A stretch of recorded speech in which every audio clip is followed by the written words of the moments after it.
D-Day was only the beginning. The Battle of Normandy would last for 12 more weeks.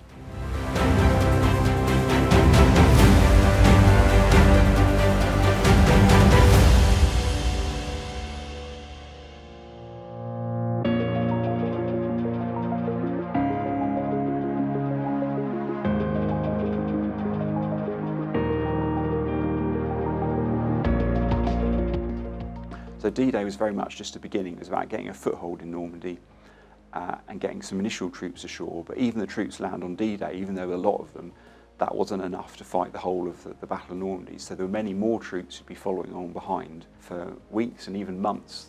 More troops arriving in Normandy. And that was really important because the Germans were bringing reinforcements over land.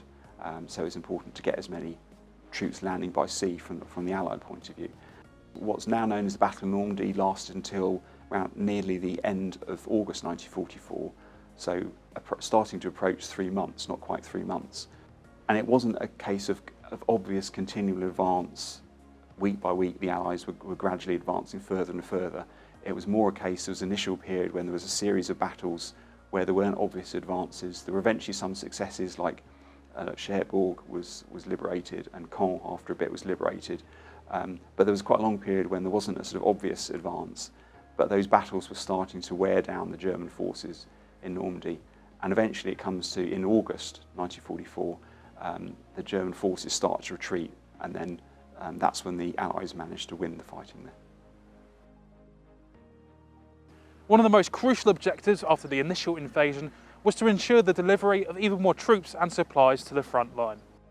This was easier said than done.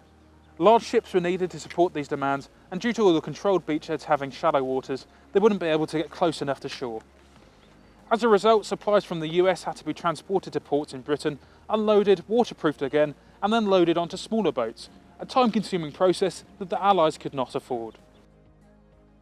Recognising the need for a post-invasion plan, a military requirement was made for a mile-long pier which could withstand gale-force winds and be able to be utilised by the larger freighters and troop carrier boats.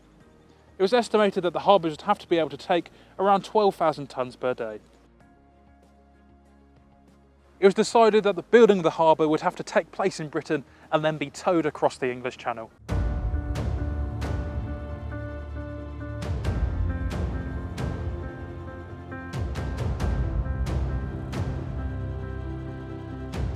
To gain insight into the conditions they might encounter, the British government appealed for public holiday photos and postcards from coastal areas of France.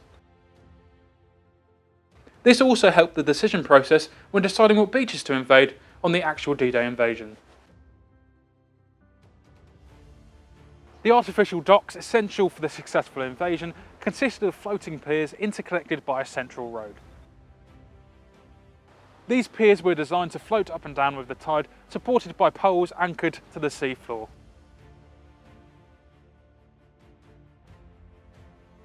So Andrew, what were Mulberry harbours? So the Mulberry harbours were artificial harbours taken over in sections after D-Day and assembled off the coast of Normandy. So there are originally 2 of them. The most famous one is the one at Airfix, and there's remains of it still left today. So if anyone's visited Normandy, they might be familiar with that. There was also a Mulberry harbour off Omaha Beach that was put together after D-Day. In the storm that came along a little bit after D-Day, both were really badly damaged, and the decision was taken to consolidate the one at Airfix. So that's why that one's particularly well known. So basically what their function is, they're built in sections. So it was about creating a harbour out of these different sections that could be assembled quite quickly. And the one section was an outer breakwater, basically create an area of calmer water, so if there was rough weather, ships inside that were protected. And what we've got here, this is a model of one of the Phoenix caissons, which was part of this. So these were sunk in a line, and they're basically a big concrete structure with hollow chambers inside. If you pump water into them, they'll sink to the seabeds. That's what was done off Normandy, but with enough of it sticking out of the sea so that even at high tide, it would stop the waves or reduce the waves. But to get them over to Normandy, what they did was pump the water out, and then a bit like we were talking about the DD tank just now, it's displacing enough water with the air inside that it floats. So even though it's it all sounds crazy, doesn't it? But with this enormous concrete structure, it would float, and so that they could use tugs to tow it over to Normandy, and that's how they actually moved them over there. So this model represents another part of the Mulberry harbours, the pier heads. So there would have been a series of these all connected together, and this was what a ship would actually come up alongside to unload. So it's the equivalent of a sort of quayside in a normal harbour. And you can see there's these legs at the four corners, and one of the important aspects of the Mulberry harbours was that they could operate at all states of the tide. So that in Normandy the variation between high tide and low tide is quite great, and so with a normal sort of stone quayside, you might have a moment, for example, when the tide has gone so low that your ship couldn't get alongside to offload, and obviously the Allies wanted to be landing as much equipment, etc., as quickly as they could. So the pier heads and then the roadways that connected them to the land were arranged so that the whole thing was floating. The legs would rest on the seabed, and then the platform could be moved up or down depending on whether the tide was rising or falling, so it was always able to operate.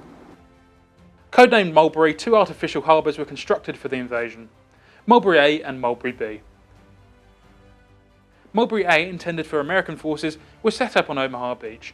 However, it wasn't properly anchored, which led to its destruction during rough seas and heavy storms on June 19th. Following the irreparable damage to Mulberry A, the Allies faced an urgent need for a major port to maintain their supply lines. They had already selected the port of Cherbourg, the largest deep-water port nearest to the invasion sites, as the next target prior to the invasion. Now they needed it even more urgently.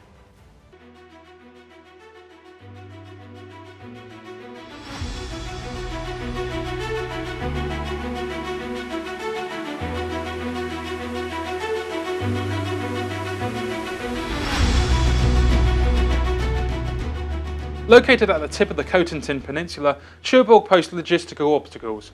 Direct landings were impractical, as troops would risk isolation from the main Allied forces and confront significant German opposition. Following the landings at Utah Beach, US troops embarked on a northward advance, aiming to seize various German strongholds and liberate French towns along the way.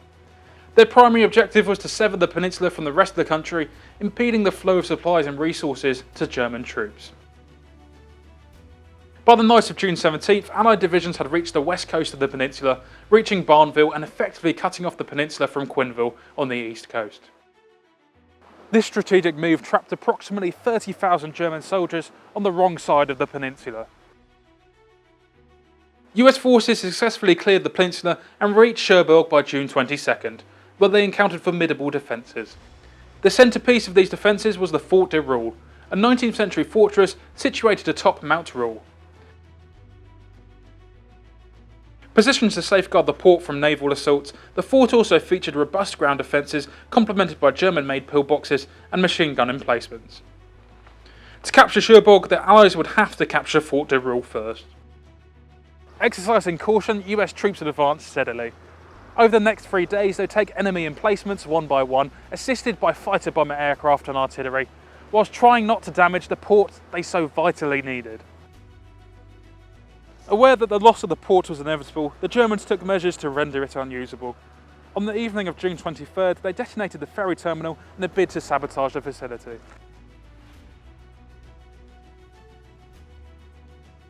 On June 25th, the Allies launched a final assault on the Fort de Roule battery, supported by naval gunfire and a squadron of P-47 bombers. The battle for the fortress proved arduous, demanding courage and resilience from the Allied troops. Facing formidable resistance, Allied forces relied on small groups of men to systematically conquer each fortified position within the battery. Among them was Corporal Kelly of the US Army, who distinguished himself with exceptional bravery, earning himself the Medal of Honor for his valour when his unit came under heavy fire. On the 25th of June 1944, in the vicinity of Fort de Roule, Cherbourg, France, when Corporal Kelly's unit was pinned down by heavy enemy machine gun fire emanating from a deeply entrenched strongpoint on the slope leading up to the fort, Corporal Kelly volunteered to attempt to neutralise the strongpoint. Arming himself with a pole charge about 10 feet long and with 15 pounds of explosive affixed, he climbed the slope under a withering blast of machine gun fire and placed the charge at the strongpoint's base. The subsequent blast was ineffective, and again, alone and without hesitating, he braved the slope to repeat the operation. This second blast blew off the ends of the enemy guns. Corporal Kelly then climbed the slope a third time to place a pole charge at the strongpoint's rear entrance.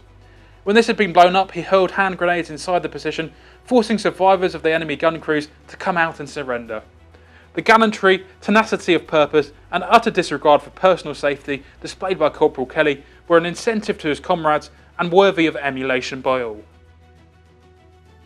Kelly died on November 23, 1944, and was posthumously awarded the Medal of Honor on January 24, 1945. Following the initial assault on June 25th, US troops managed to secure control of the upper level of the Fort de Rille battery.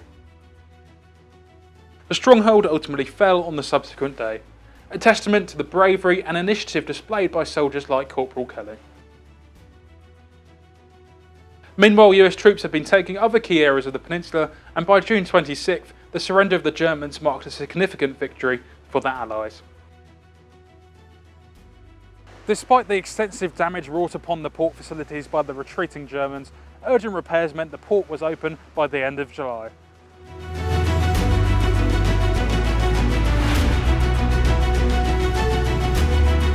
"80 years have now passed since D-Day and the Battle of Normandy. This invasion marked the beginning of the end of World War II. Decades later, the strategic planning, teamwork and determination demonstrated on D-Day remind us of the sacrifices made and the importance of that historic day. As we commemorate this milestone, we honour the bravery and resilience of those who fought and the lasting legacy they left behind.